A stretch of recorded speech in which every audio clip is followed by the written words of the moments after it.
Hi, fourth grade writers. Today we're going to be organizing our very first summary.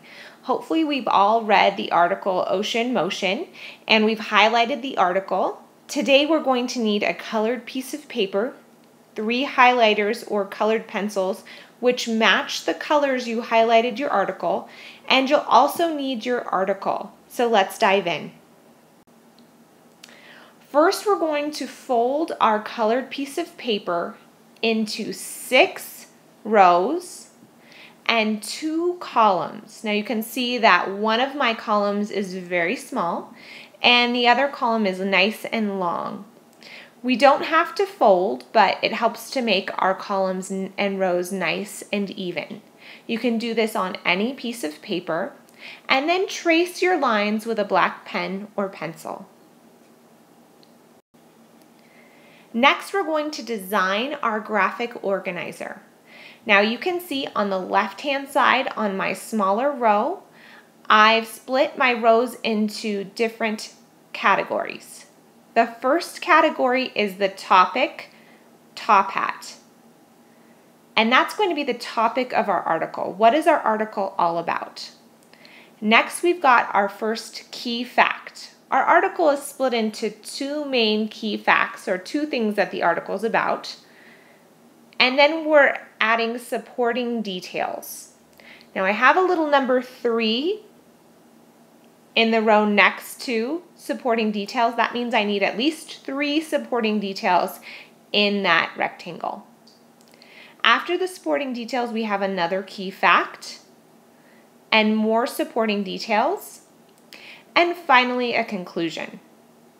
Now, after we've labeled each of the squares, I like to draw a picture in each of the little words that I've used. So for topic, I use a top hat. For key facts, I use a key. For supporting details, I draw a table with supporting legs. That helps me remember supporting details.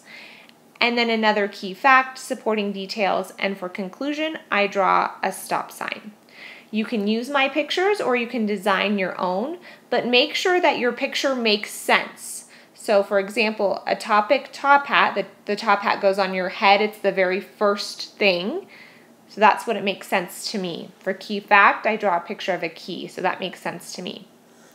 Next, we're going to want to use color. So everything that you highlighted in red, or I used red, would be the topic. So I have kind of traced my rectangle in that color. So I know that my red highlighting goes in that rectangle.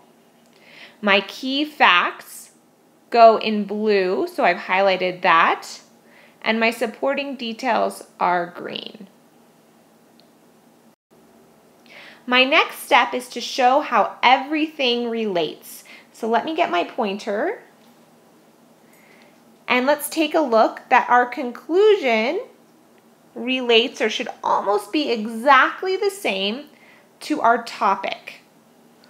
Also, our first green rectangle, or our first supporting details, relate to our first key fact, and our second supporting details relate to our second key fact. Also take a look, I've written the word hook under our topic red rectangle. Remember those hooks that we studied in our last unit? We're going to want to make sure to include an interesting hook on our summary as well. Let's take a look at how this looks once we add our notes. So our next step is to add the notes which we've highlighted from the article into our graphic organizer. So take a look. I've started with my topic. Now I know I read the article Ocean Motion, and I know that this article is all about how water moves. So in my first rectangle, I've added the Ocean Motion article tells about how the ocean moves. And also I've kind of thought about what kind of hook I'm going to use. I'm going to use a question hook, and my first question is, how does water move in the ocean? Now, these are not complete sentences. These are just notes to help us organize our summary.